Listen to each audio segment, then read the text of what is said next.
Good evening and welcome everyone. My name is James Harding. I am the editor and co-founder of Tortoise, and I'm delighted tonight to be joined by Philip Jansen, who is the Chief Executive of BT. Before I started Tortoise with a great gang of people, I worked at the BBC, and I remember when I began that job, I started doing the rounds of chief executives saying we need to hear more voices from business on the BBC. And I remember someone, chief exec rather wonderfully, saying, "It's great to see you. I hope you've enjoyed our cup of tea, but it's not going to happen." And this person, I said, why is it not going to happen? He said, "Well, what you're offering me is about a 4-minute slot at 6:20 in which I'm going to want to say one thing, and no sooner than I open my mouth that you're going to be asked about something else that's just broken in the news." And so part of the joy of setting up a different kind of newsroom, a slow newsroom, one that's open, is that we get the chance to hear people who in all walks of life really are influential and shaping the world we live in. And if you think about BT, even before COVID-19, it was playing an integral part in the way in which we thought about connectivity, the economy, education, creativity. We've now thought or rethought the way our society could and will work. It's obviously put an enormous demand on all the people that are working at BT to keep us connected, but it's also asked some pretty searching questions of what it is to be a chief executive, of the way in which our system of capitalism works, and the way in which our digital infrastructure will work in the future.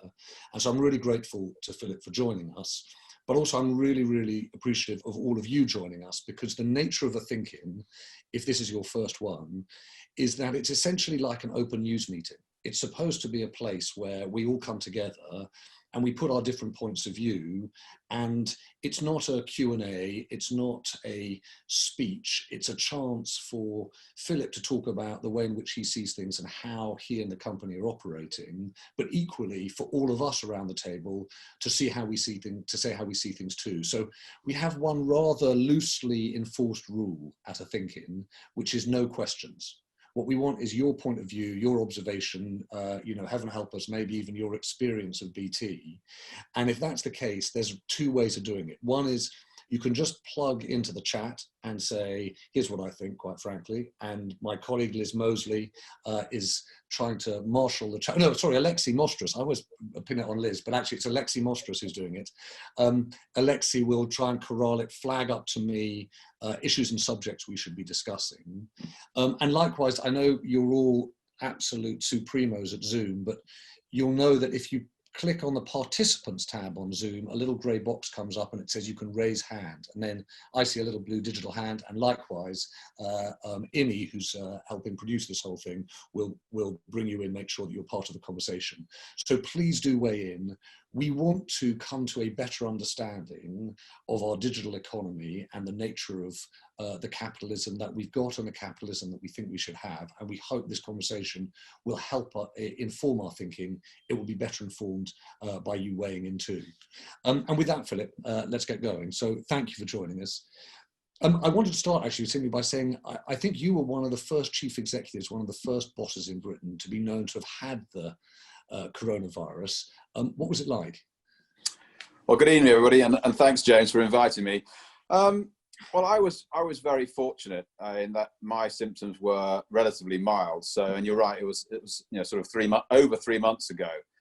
So when I had my test, I was a bit surprised that I did have COVID-19, and albeit my symptoms were pretty mild, they did carry on for probably more time than I expected, and I was part of a group of people who'd been away together, and I guess I suspect at least a dozen of the sort of 18 or so people who were away probably had COVID-19, and it's certainly the case whereby 2 or 3 people were very ill, actually. So I think, I'm very cautious about people getting COVID-19, because it's clear to me that obviously the elderly and the medically vulnerable are people who can really struggle with it, but it does affect other people in ways that are surprising to both the medical profession and other people. So I'm well aware of that. I mean, my own personal experiences will be the same as anybody else, which when it happened to me, my first thought was actually, I'm fine, and I knew I was fine, but I worried that I might give it to somebody who wouldn't be fine. And that, for me, it was my mother and my mother-in-law,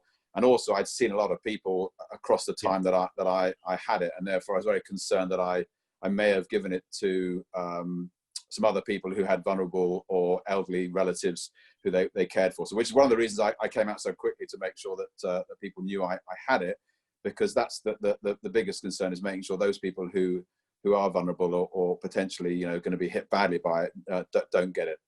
And do you think, you said you were really struck by how powerful and dangerous the disease can be. Yeah.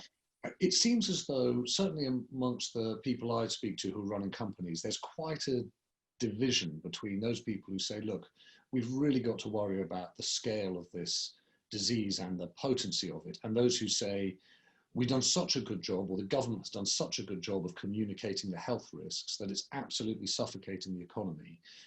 Do you find that you're more cautious on the health side, having had it? No, I don't think so. I wouldn't describe that way. I think we clearly need to get the economy going again. I think we all understand the health risks. I think that as best we possibly can, given it's still relatively new, clearly things are much more under control now than they were, and the prospects of the NHS being completely overwhelmed, is not facing us like it was a few months ago. So we have to come out and start moving forward, in my personal view. But it's like all things in life, it's about a balance. And I think as the lockdown eases across the world, and specifically within the UK, what businesses do and what people do, I think will be dictated by what framework the government puts in place. But in the end, I think more of us are going to have to think through how we react and how we take responsibility for our actions within the framework that's provided, because I don't think rules alone are not going to guide us. There's too many grey areas. So I think we need a framework, a set of rules, and then slowly but surely we increase the amount of activity that we can put back in the economy, but we certainly need it. And how are you finding things? I'm really interested that you say that grey areas are not helpful. I think that people would have said to you a month ago, well, actually, we're really clear about what we need to do. It's become less clear as we get further into the restart. And I just don't think about running a company the scale and the size of BT. It must be very, very difficult to lay down the law and say, this is what you can do and this is what you can't do, because people work under such different circumstances. I mean, that's a level of grey area as well, is I guess what I'm saying. Yeah, that's sort of my point. I think, there are so many different circumstances that people are in different industries and different companies. And therefore, I think by being clear about what the frameworks are and the black and white rules, and then allowing people to make their judgments around that. I mean, we opened our EE stores. We've got 600 EE stores. Today was the opening day for 90 of them, and I visited one this morning. And just looking at the layout of the store, it's impossible to make everything work from 2 meters perspective in every store, because they all have different layouts, different sizes, and therefore thinking through how one deals with customers needs common sense, and people need to apply judgment. And my argument is, we need a few big, bold decisions, and my personal view would be that schools and youngsters, obviously the least vulnerable, so I would release that a bit more. And in certain other areas, I would also, from an economy point of view, get us moving in a more substantive way, but put the responsibility back into people's hands. I think we're well aware of the risks. We understand the importance of 2 meters or 1.5 meters or 1 meter, whatever the decision is, and then really work hard to make the best of that situation we possibly can. And one thing, Philip, that I was really surprised at, BT didn't use the furloughing scheme at all, right? No. Even though some people, presumably, for example, employees in those stores, did not really have a role in the last few months. So what was the logic of not using the furloughing scheme? Yeah, it was pretty important decision that lay behind that. Again, at the beginning of the crisis, everybody was in sort of a bit of a tailspin, trying to work out what to do.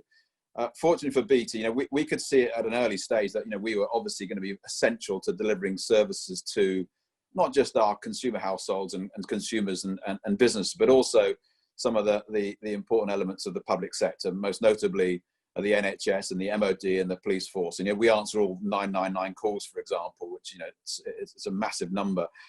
So our mantra from the very beginning, which was developed by the exec committee, was to stand by our customers, stand by our colleagues, and stand by our country. And therefore, in order to do that, we had to make a number of decisions. So one of them was that we would guarantee our staff that none of them would lose their job in the first 3 months of the crisis as a direct result of coronavirus.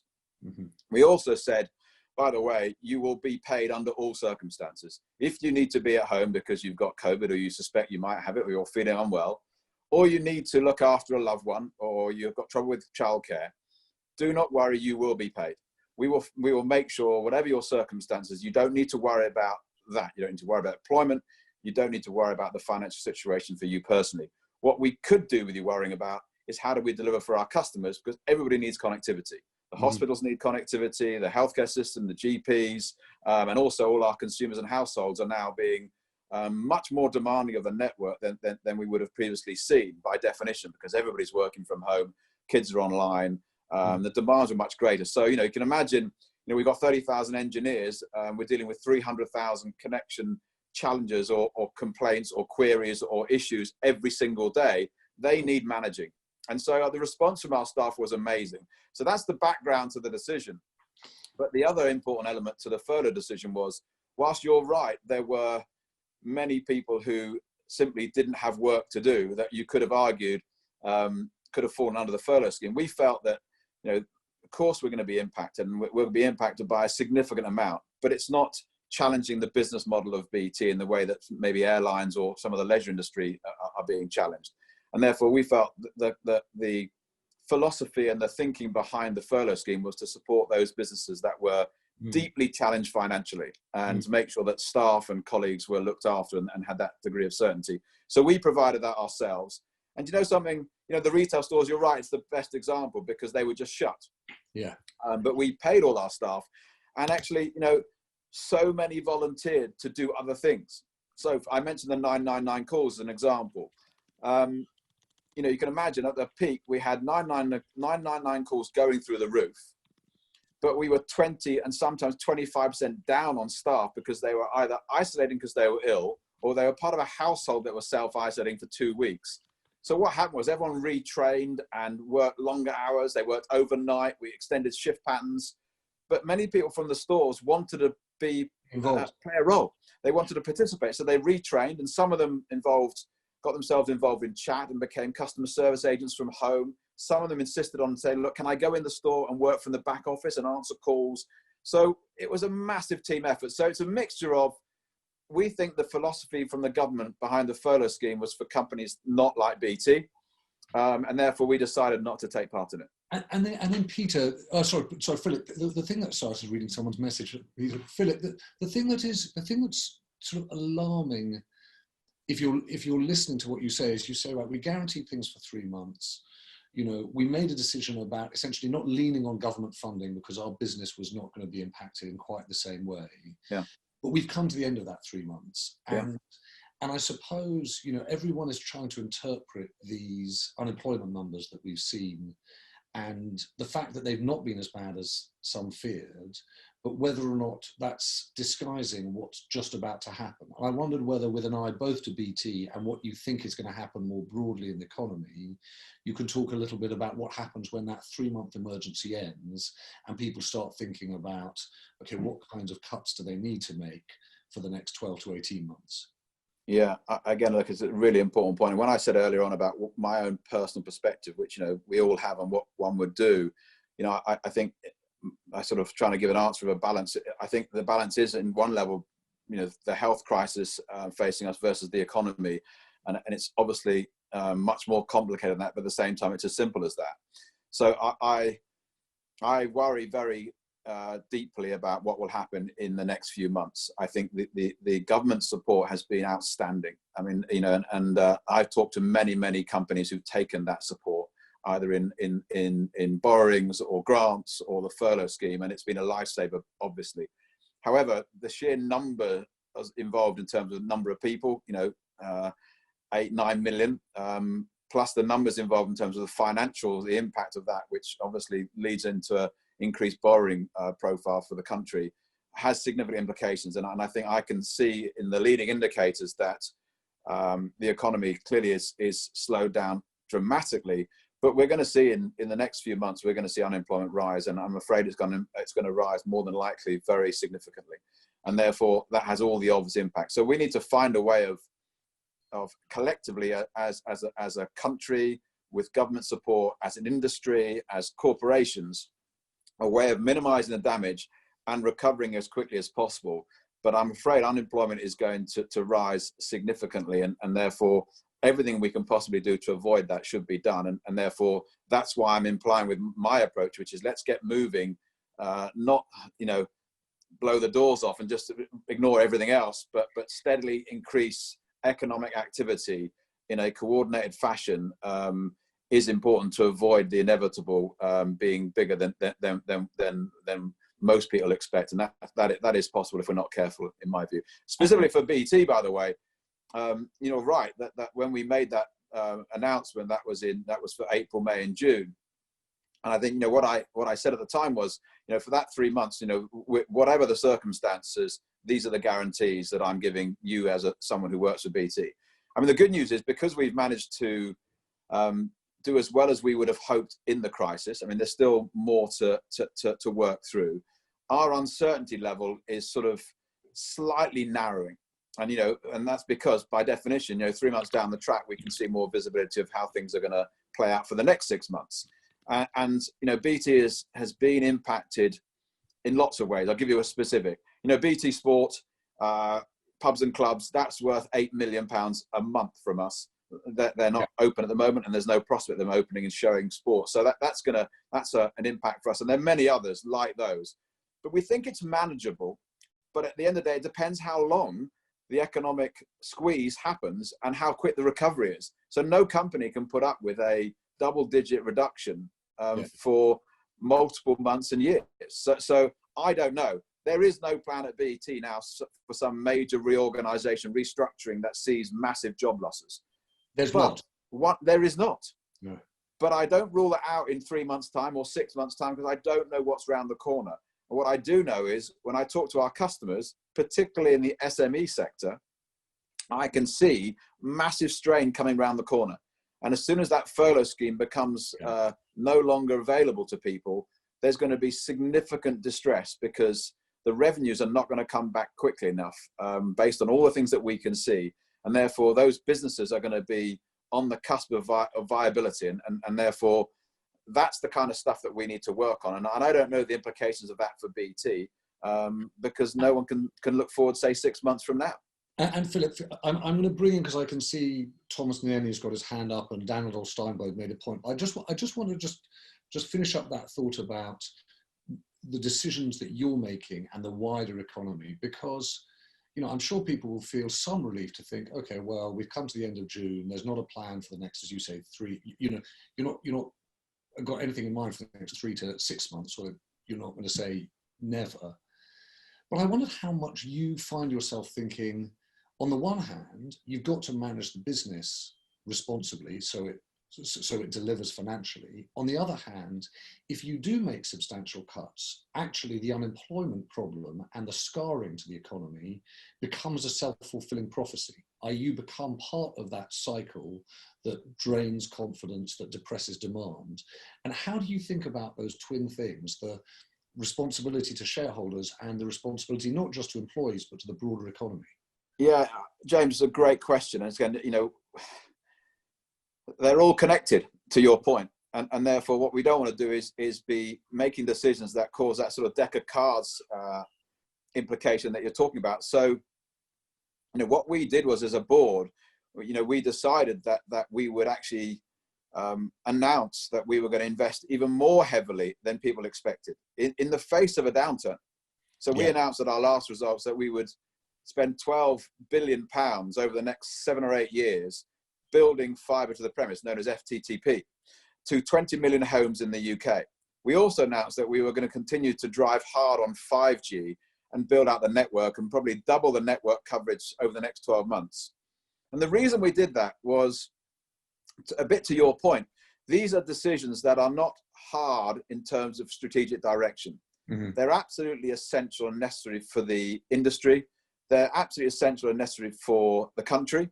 and digital infrastructure will be really important in the future. And also, they will help create jobs, not just at BT, because we'll have to recruit a load more people to build the network engineers to build the network, but also in the supply chain and various other places. So given that's a no-brainer direction of travel decision, we thought we would announce it and bring clarity to the market and to the economy. That's what we're going to do. Now, as a result of that, by the way, the dividend that our shareholders have had since 1984 has been suspended for a couple of years.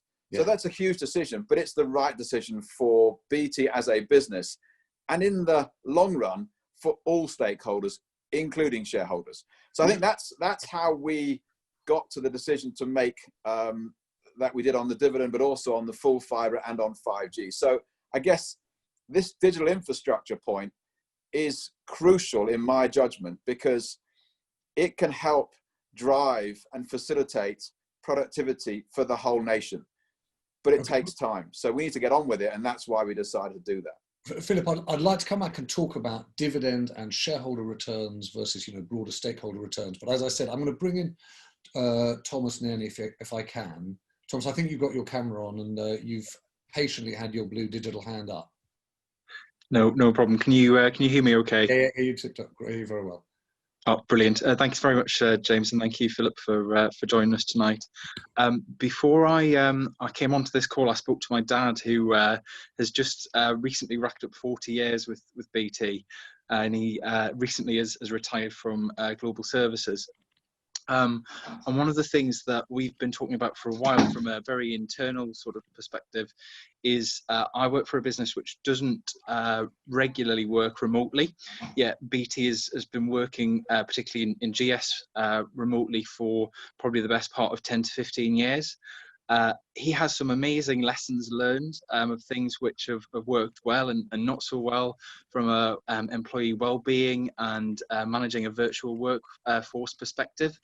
I guess it's not a question, because obviously it's a thinking, but I think one of the things that was in my mind was, how can we get these lessons learned from where BT from a workforce perspective has been at the forefront, and really get that out into the industries that maybe haven't been working as remotely for as long, was sort of my thought.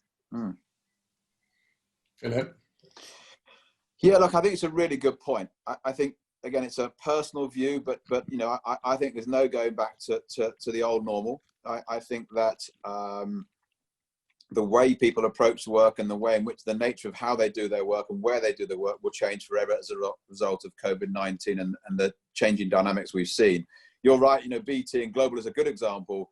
What we have done for our global customers, some of the very large banks, the European Central Bank as an example, Unilever, various others, we've managed to get them to be able to work from home very, very quickly in a distributed fashion with a important twist, which is highly secure. This is really, really important. The ability for people to work remotely in a distributed fashion with military grade security is crucial. And we've managed to do that for our customers. And you're right, Global, our BT Global division, has done that for a fair old period, which is one of the reasons we were quite lucky that BT itself got going quite fast. And therefore, we've got 110,000 people, minus the engineers of sort of 30,000 or so, plus a few people who were in contact centers and needed to stay in them for various other reasons. Everybody else can be working from home. So again, in the future, I see that much more flexibility. The mixture of what people do, it will not be 100% in the office. I think you'll be a variation of naught, working from home completely, through to being in the office occasionally and anywhere in between. And what we need, therefore, is the technology to allow that to happen. And there are some significant upsides to that, both in terms of environment, for example, less travel, but also in terms of ability to get home and work-life balance and all those kind of things, and be able to fit your work into your life in the right way. But it also has, to your point, some challenges around well-being. And we can see that already. We can see that, people are finding it very hard. I find it hard working in a bunker, effectively, in the same room on a video all day. That's tough stuff, right? So we have done a lot with our chief medical officer, has been working with loads of outside people and experts to provide tools and initiatives and guidance to help people navigate the crisis and the impact on your mental well-being.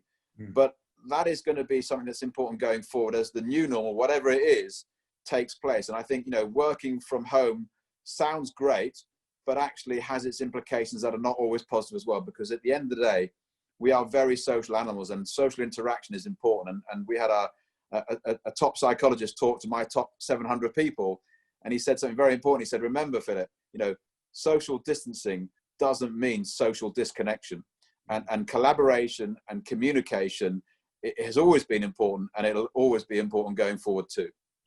Philip, thank you for that, and and a big thank you to Thomas for weighing in. There now are a slew of people who want to all weigh in on a whole bunch of things. We talk about climate, we talk about China, but I wanted, if I could, first to bring in Mike Magoo, and I hope I pronounced your name right, Mike.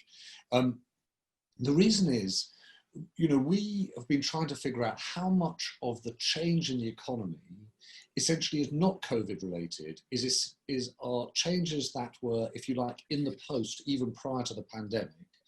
But we've had a long, pretty expansionary run in stock markets.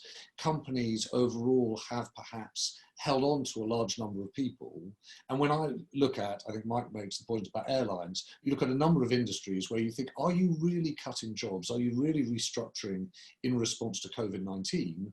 Or are you doing what you actually knew you had to do for a while, but this is the spur to do it, or even the excuse?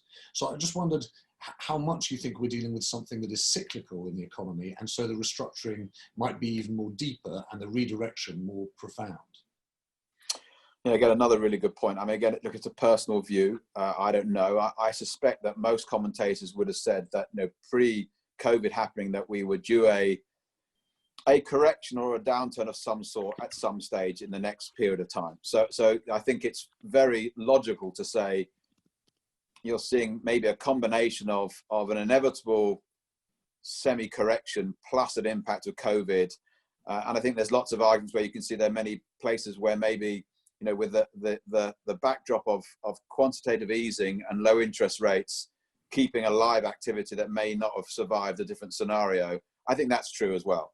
Again, from a BT perspective, I think what we're seeing is, we're seeing things accelerating that, to your point, James, that in a different way that should have happened previously. I'll give you a couple of examples. In healthcare and in the judiciary as well, technology really wasn't used in the way that it could have been. I mean, so now, BT, working with lots of different partners, have put in place the ability for GPs to do remote, virtual, on video appointments and access patient records in a highly secure fashion and do online prescriptions all in one go.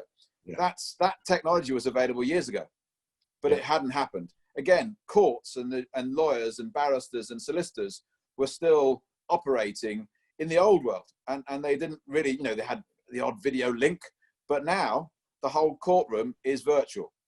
People are not carting around files, cases full of files for case files. Yeah. So there are specific things that could have been done a little while ago that have been accelerated, which again is an indicator of where we can go with technology. But again, what that will do is the more that you automate, the more that you use the upcoming technologies of machine learning and artificial intelligence, you will automate away some activity, and that will impact jobs. So again, to my earlier point, working through this delicate balance of how the economy recovers and how we don't do what you described, which is a collection of activities that end up being a deck of cards, making it harder, is very difficult. And going back to the role that the BT board sees BT playing is to try and keep the show on the road as best we possibly can and play our part, hence the building of digital infrastructure, hence the ability to recruit more people and provide more jobs, notwithstanding the fact that we will reduce some jobs. Now, there are jobs that we have today which are very manual tasks, which are dealing with anomalies from poor systems and poor processes. I want to automate those away. They're going to go. And my staff know which ones they are. The key thing is, can we get the economy and can BT perform in a way where new jobs and new activities take over from those things? And my obvious example is, you know, I'm happy to retrain people away from doing stuff that is very manual and can be automated and be much more efficient, and retrain them to be engineers to build my new network. So that's internally. But the economy needs to reskill in general, such that what I just described in a micro case for BT can be done on a macro case for the whole of the economy. So people leaving BT can go to somewhere else, and where their skills that they've used in BT can be used for another company. Well, Philip, I think we definitely want to come back and talk about that employment, and particularly retraining, because it's one of those words that we bandy around, and I think we're going to hear a lot of from politicians, not just, you know, frankly, chief execs. And there's a sort of reality check question about who can be retrained and how that works. But as I said, there are a number of people who've had their hand up or made points, so I just want to bring them in. Emma Howard-Boyd, I can see you've got your hand up. Emma, can I invite you to weigh in with Philip? I don't know exactly. You seem to have your camera. Yeah, there you are. Emma, what's on your mind? Great, and thank you, James and Philip, for your comments so far. I chair the Environment Agency, so the regulator for the environment, and the first bit of part of this year very much focused on flooding. So I've been thinking a lot about vulnerabilities, the vulnerable countries, countries that are vulnerable to climate change, vulnerable communities, links to the pandemic, and I suppose from BT's perspective, really interested to hear thoughts about where your vulnerabilities are, particularly in relation to your customers, and how the reset moment we're going through means that perhaps you need to think about how you treat some of your vulnerable customers. So very interested in those views. I think we all need to think very differently about parts of the world, parts of the country, and our place as businesses and regulators and organisations in dealing with these things. Thank you. Thanks, Emma. Thank you. Yeah, Emma, again, it's a really good point. I think, you know, fortunately at BT, we do have a pretty advanced system for flagging and monitoring those people who might fall into the categorization of vulnerable. And there are many very different vectors of that, whether they often age is one of them. So we have a specific group around elderly, but also for blind people, for deaf people. We're also very heavily involved in the 1.5 million people who are termed medically vulnerable as a result of COVID-19. So again, vulnerable customers as a category is something that we're very, very focused on. And again, we do, as I say, split it down into different parts. I guess as I look forward, you know, how we maintain that momentum and good progress is of course, it's actually crucial to how BT thinks about it. And again, these customers typically need different types of activities. So if I give you the latest one we're working on with the NHS and NHSX is some form of monitoring and help for those vulnerable people who are in the 1.5 million cohort. And again, it's really, really challenging for that group. And I was talking to one of the customers earlier today personally, and describing how difficult it is when you're in that situation, when you're medically unwell and very, very vulnerable statistically to COVID, how we can provide a medical monitoring situation that is remote and at the same time virtual, connects you to your medical professional without the need to visit the hospital or visit the medical practitioner. So these are very challenging. That is the most challenging for us right now, is to try to help and find a way of doing that. And as I said, we're working directly with NHS to do that. So look, again, you're absolutely right. We are BT. The good thing about BT is it's in our DNA to do that. You know, our purpose is, you know, we connect for good, and you can obviously take that in lots of different ways, which is why we have that purpose. So, you know, making sure that we look after those who are most vulnerable in our society is important to us. And there are people who do that every single day in groups of people in our business. Philip, Emma, do you want to follow up? Yeah.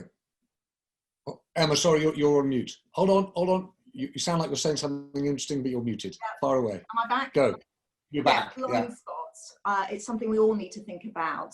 How do you make sure that you're looking at all the things that you need to be thinking about and exploring those?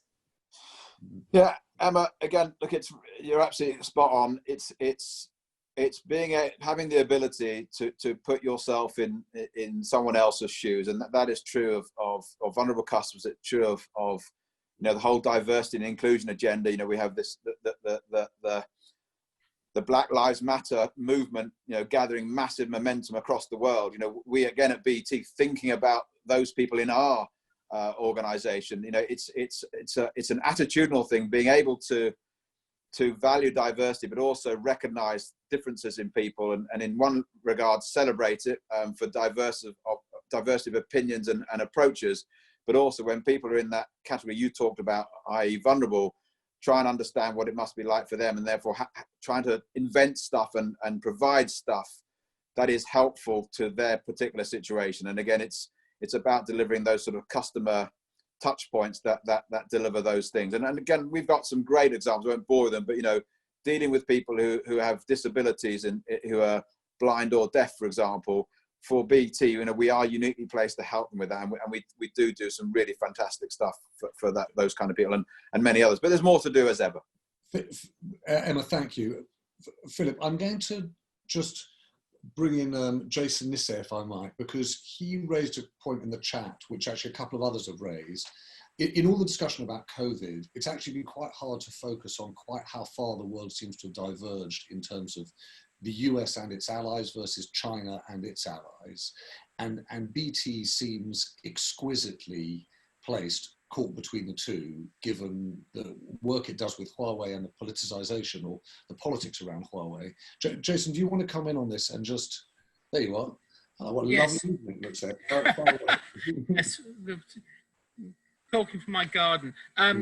So Philip, I really applaud your ambition on fibre and 5G, particularly on fibre, as where I live in North London, you can't provide fibre, so we have to go to the V word for our broadband.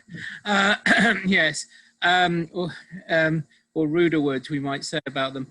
How are you going to be able to deliver this if there are restrictions on Huawei, given they are such a dominant supplier?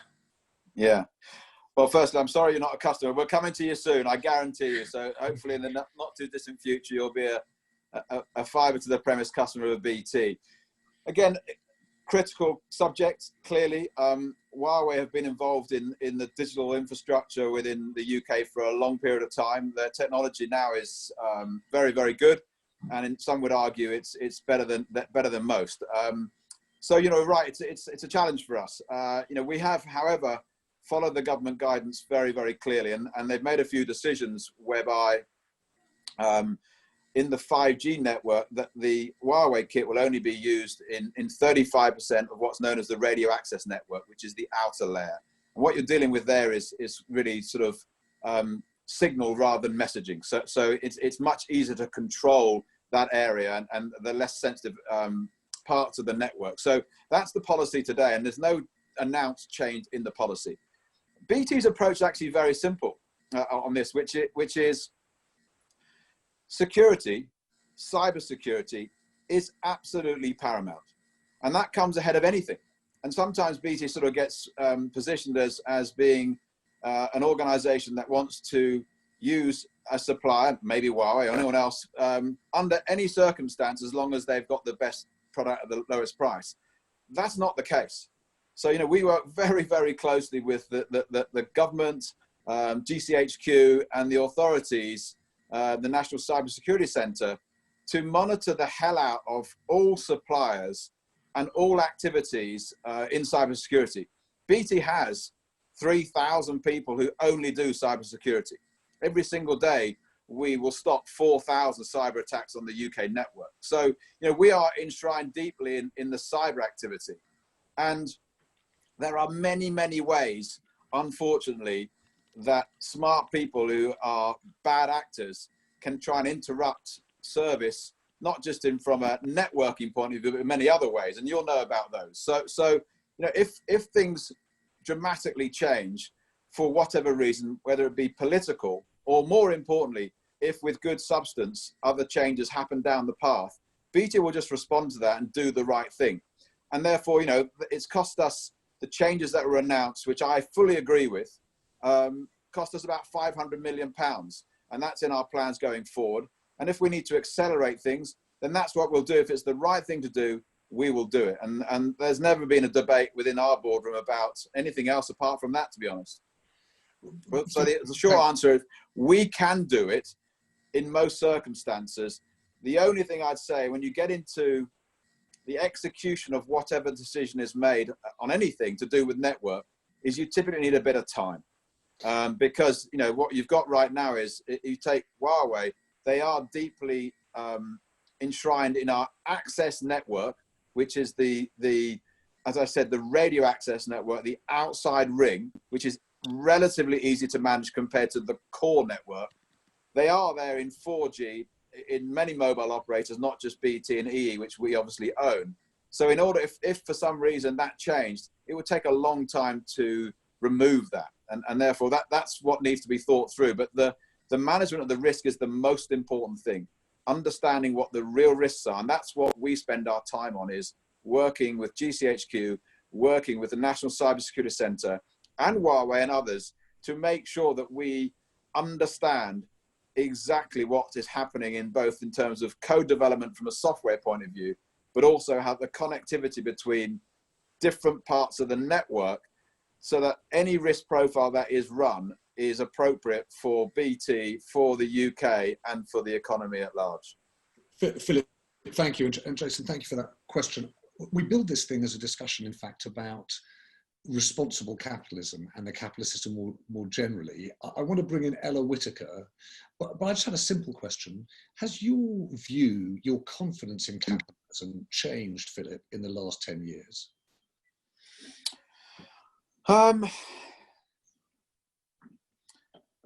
Has it changed? I wouldn't say it's changed. I say, of course, it's evolved. I think,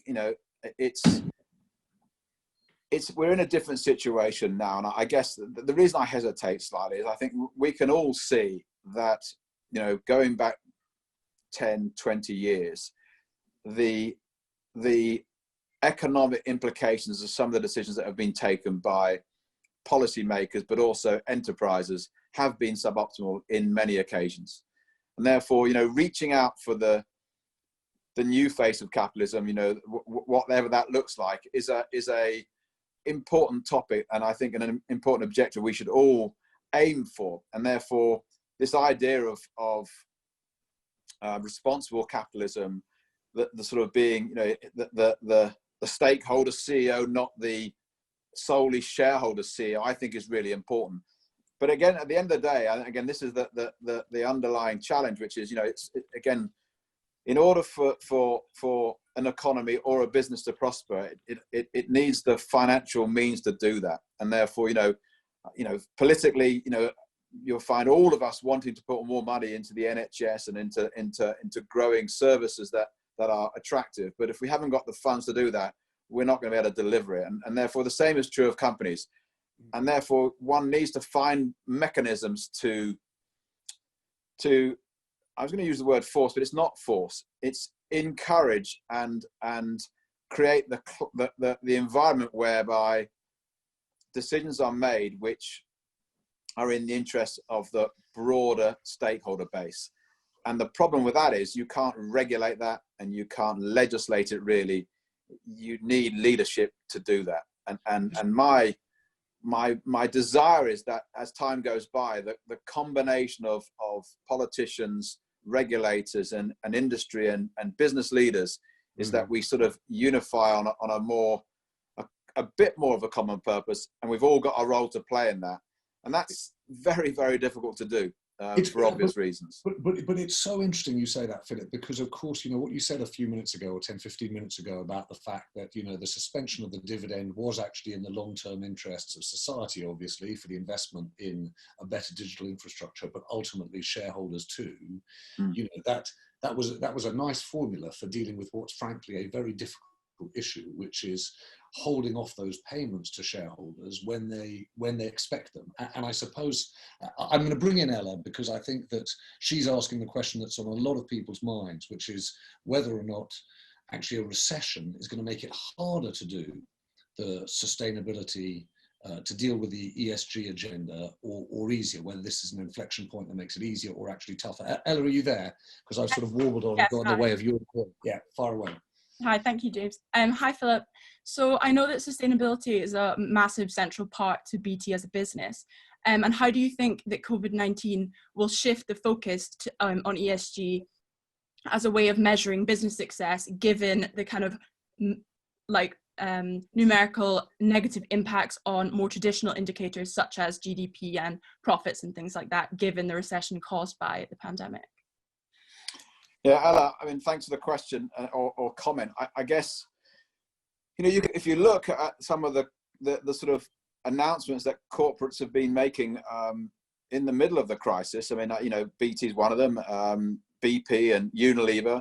You know, there's been a lot of comment about the environment and sustainability and those other goals, despite the challenging situation. So, again, in BT's case, I think we are fortunate that imperative will be maintained and actually underlined. I mean, again, you know, one specific is I'd like to progress the idea of you know, coming out of COVID-19, whether or not we could have a, you know, 1 day a week or 1 day a month at least, where, you know, known as a green day, where no one travels, for example, and that could cut. If you did 1 day a week, BT alone, you know, everyone at BT, no traveling.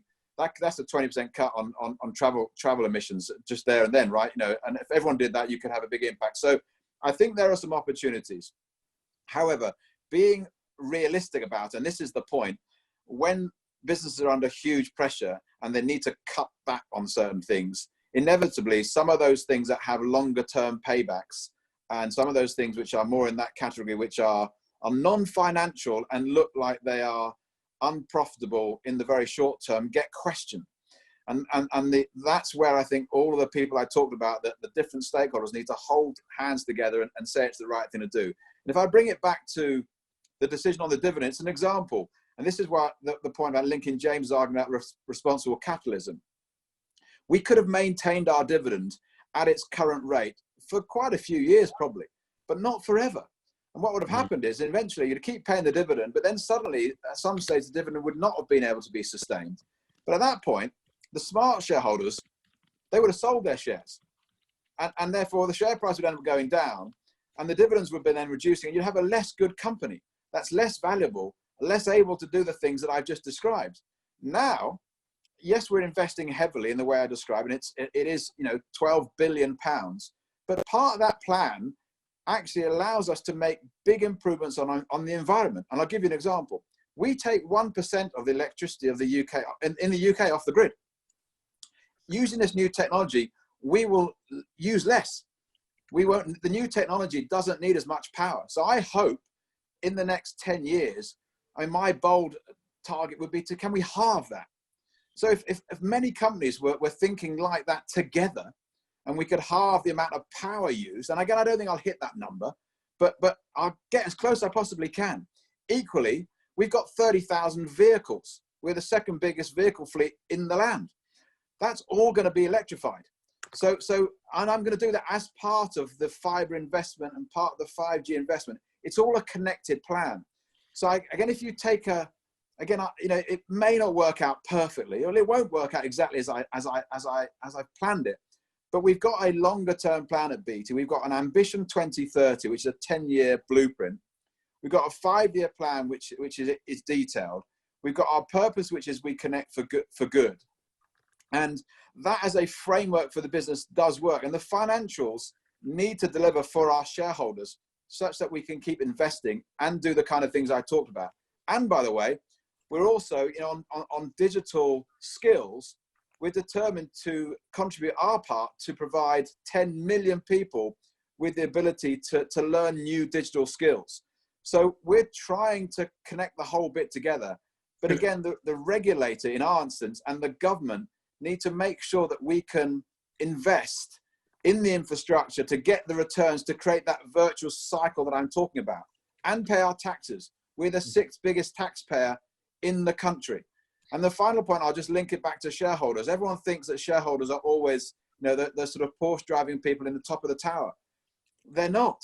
You know, we've got hundreds of thousands of pensioners who own shares in BT, who rely on the dividend, who are going to get, you know, less income as a result of that decision that we made. But it will come back for them. And equally, we've got pensions who are buying into BT for charities and for others. So it's balancing these different levels, and paying a dividend isn't a bad thing, it's a good thing. But paying a dividend and paying this virtual circle is really important. Philip, that's really helpful, not least because we were going to talk about dividends and what happened. But I just wanted to ask two things that follow up on what you're saying. First, we at Tortoise, we set up something called the Responsibility 100 Index, and it tried to chart and map the FTSE 100 companies against the UN Sustainable Development Goals. And actually, I'm happy to say BT was fourth. I mean, that's in the whole of the FTSE 100. The thing that's not been ever clear to me is whether or not that's very nice reputationally. It delivers you some kudos, certainly with your, colleagues and staff inside BT. But when you go to those investor meetings and, you sit across the table from the big institutional investors, whether what you just talked about, changing the emissions and the footprint of BT really matters to them, whether actually it's just what the financial performance is. James, I mean, again, the honest answer, up until maybe 3 to 6 months ago, the honest answer is I never got the question. I mean, that's the harsh reality is, and that's what I mean. No one really asked me about my environmental goals and the importance of sustainability. But actually, that's changing. And again, don't mind giving an example. The head of BlackRock, Mr. Fink, yes, is somebody who's really, really a passionate believer in these kind of issues. But it's taken a while for BlackRock as an organization to really embrace them and start to think about them and question management on their approaches. But it's beginning to show its face. So I'm really encouraged by that. But it goes back to my point about it's people valuing other things than just short-term economic returns. That is such a fundamentally difficult question to raise and think about and move along the spectrum, which I'm trying to argue for. Yes, and I get that. You need to have strong conviction and be relatively resilient and tough when people are only demanding short-term economic returns and dividends and cash flows that deliver in the very, very short term and are dismissive of anything that's longer than a 3 or 4 year time frame. I understand why that is, but we all have to try and get that balance right. And it's a longer term thought, which is really very challenging for everyone to absorb. So that cuts right to my second point, which is, to an extent, this crisis has given you the headroom to be able to make those investments. You're able to say, look, we're going to suspend the dividend. Right? I imagine if you'd been a new chief executive, you'd been in the job for 14, 15 months, and you suspended the BT dividend for the first time in 36 years because you said, I'm going to make long-term investments in the digital infrastructure of this country without COVID-19, right? There would be an uproar of institutional investors, and I wonder whether you would have hung on to your job. And so there's a question about whether or not the structure of capitalism itself rewards the long-term investments and the, in your case, the universal digital access that is clearly needed. Every day I'm barely hanging on to my job, James. But, you're not right, to be honest. The dividend decision was completely separate from COVID-19. What was interesting is we decided to, because of COVID-19, to bring forward the announcement on full fibre investment. That's what happened. The dividend thing would have happened anyway, regardless of COVID. And most commentators knew that was very likely. The scale of it and the timing of it did surprise people because you're in the middle of a crisis. And again, I'm not in any way thankful for the COVID-19 crisis at all, and I haven't used it as an umbrella for what you described, because actually we're going to be hundreds of millions off as a result of COVID-19, the way I described the example of BT Sport and many others. So it's taking cash out of the business, and cash out of the economy, which is not a good thing. But nevertheless, the dividend decision was about investment, and the COVID-19 impact was to say BT needs to step up and lead here and play its role in helping making sure that the economic impact is as small as possible and the recovery is as quick as possible. Hence the demonstration of more activity, more jobs, more infrastructure investment because digital infrastructure will drive productivity or will help drive productivity. But if it's not there, it can't. And Philip, just in that context, CEO pay, right? I know obviously you came from the money that you made at WorldPay, so to an extent you'd made a fortune in business. So it's not really a personal question as much as it's a systemic one. You know, you've announced that you were handing over your salary. There's been a deferral of your bonuses and some of the senior team. What does it say about the system that when there is a health crisis, some of the most senior executives in Britain have all said, "Oh, look, we're handing over our pay"? What does it say about the inequality of pay and the fact that people need to respond in that way? Yeah, you know, again, that's always clearly a sensitive topic for lots of people. You know, it's a personal decision, and I've talked to many CEOs who've done similar things to what I've done. And you know something, to a person, the thinking is similar, which is the leaders of businesses are people, and most of them, certainly the people I know, are good people, and they care. And what I've sensed is we're in the deep stuff here as a country and as an economy as a result of this pandemic, and therefore, you know, we are lucky people, and therefore the least we can do is contribute in a small way. And if we all do it, which is what sort of happened, it can make quite a big impact. So I don't think it's a comment on the equality point. I think it's more a comment on, like, we're in a fortunate position, and therefore it shows an intent to participate and contribute in a way that we thought was appropriate. And I think it hasn't been a collective activity that's been coordinated. It's been completely disconnected. But in the end, most people are doing something of that sort because I think they feel they want to. And I felt no pressure to do that from anybody, by the way. And I again, I'm sure maybe there'll be the odd CEO who maybe has felt some pressure, but I just wanted to do it. I felt it was the right thing to do. And in my personal case, I've come across lots of individual businesses that, through no fault of their own, are under deep stress, and I felt I could help them. So it's a personal decision. And I think when it comes to the pay issue, I think that's for every individual CEO and business leader to decide what they do. And it's not just about CEOs. You know, I know lots of my team and lots of people in my business who are giving lots of different contributions to charitable causes, both financial and other. And I'll tell you something else. If you look at how much money is raised at BT by BT colleagues, it's a lot of money, and a lot of my frontline staff have put enormous effort, and the thing that's often more valuable than money, which is time and effort, into the cause. And I mean the cause, which is helping deal with the pandemic. We've had an extraordinary response, and we're going back to BT's purpose of We Connect for Good. We want to encourage our people to play a role in society. So that the example of page is one small thing that I can do, but it's much broader than that. Philip, can we end on one point for all of us that we could take away in thinking about fairness in terms of access to information, proper connectivity for all? I think lots of people in the chat, as you've been talking, have been worrying about the infrastructure that prioritizes some people and disadvantages others. You talked a bit about, you know, what government and regulators need to do. Forgive me, I think I'm still not clear specifically what you're saying. If we want to get to a country where there is genuinely universal high-speed connectivity that is reliable and secure, what would you like government and regulators to do, and what would you like the public to be pressing for?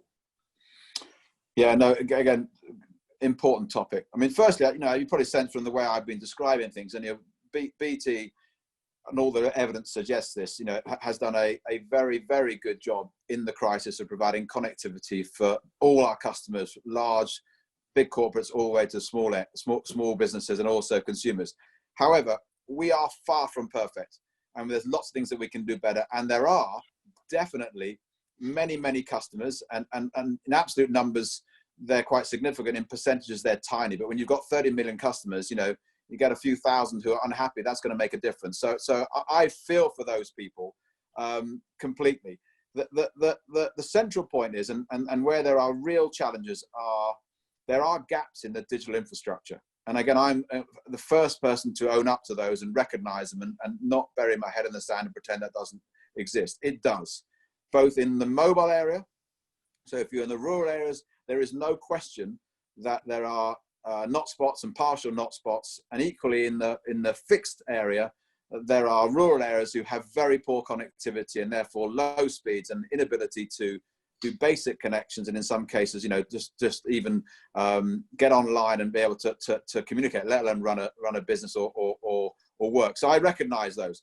The reasons for that are widespread, and my argument is the industry needs to work together with the government and the regulator to solve that issue. We are building 20 million homes in the way I described. There are 32 million homes in the UK. I think we can see a way to getting to 25 or 26. The remaining 6 or 8, because we'll actually get 2 million extra homes in the next 10 years built, are challenging. Financially, it just doesn't make any sense for a commercial operation to do that.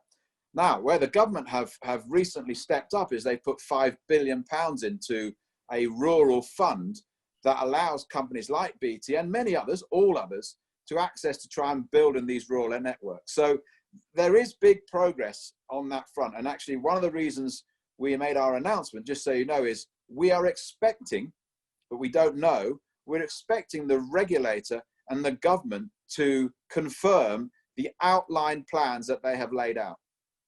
If they do that, we will build the 20 million and we'll probably build 26. They may not. And my plea to the government is to please do that. And my plea to the regulators, please confirm it. And the timing is April next year, so we can get on and build. And now's not the time to get into loads of detail, but there are a myriad of things that need to be put in place for the industry. It's not just BT, to make sure that it makes sense for us to build in the way that we all want to build. Philip, thank you. I'm smiling only because as you were speaking, as you were saying, we need to have some clarity by April. I noticed that Ed Vaizey, a government minister who did more than a fair bit of thinking about a universal digital infrastructure, just texted into the chat, "It's all about planning, adds massively to cost and delay." So I think that he sees your point. Listen, James, it's exactly that, brother. Sorry to interrupt, but it's exactly what we certainty, decisiveness, leadership, conviction. You know, this digital infrastructure is a no-brainer. Let's all get on with it. And you need my words are a new dynamic of collaborative competition, because it's no point the whole industry overbuilding each other in the urban areas. That's pointless. I get it. Philip, thank you. I have, as regulars on Thinking will know, have a long-standing struggle with punctuality, and I failed again tonight. So I'm sorry that I've run over by a minute or two. I just wanted to say thank you, Philip. I suppose, you know, the thing that's really helpful, although let's face it, you know, chastening, is to hear your candor about the scale of the challenges in the economy, the deep stuff, as you put it, you know, on employment, on the impacts on SMEs, what the outcome will be in the next few months. But it's really helpful to hear it from you and understand what the potential impacts of that could be. I think what's also really striking for us to try and digest, as all of us try and think through how you can have a capitalism that is not just more responsible, but more effective for everyone, more helpful, and reduces this power gap, is realizing the benefits of long-term investment, of when you have the chance to make those investments that reshape the infrastructure of our country and the way it works, how powerful that can be. And I think there is a lot to think about on the points that Ella was making about ESG, on the points that you were making about suspending the dividend and making those investments. Thank you for coming to talk to us. Thank you for being quite so candid. Thank you for weighing in particularly around the issue about those people who are left out, most vulnerable, to the point that Emma made. And thank you for helping us think through a little bit about the next 10 years, not only the 25 million households, but those 6 to 8. We'll keep an eye out on those. They seem to be the ones we must definitely look out for. But thank you very much. Thank you everyone this evening for joining. I'm sorry that I didn't manage to bring everyone in. There was a great torrent of questions and thoughts, but I hope everyone found it useful, and a big thank you to you, Philip. We can't even applaud you, we can just sort of wave goodbye. So there you go. Thanks, James. Nice to see you. All the best. Thanks so much.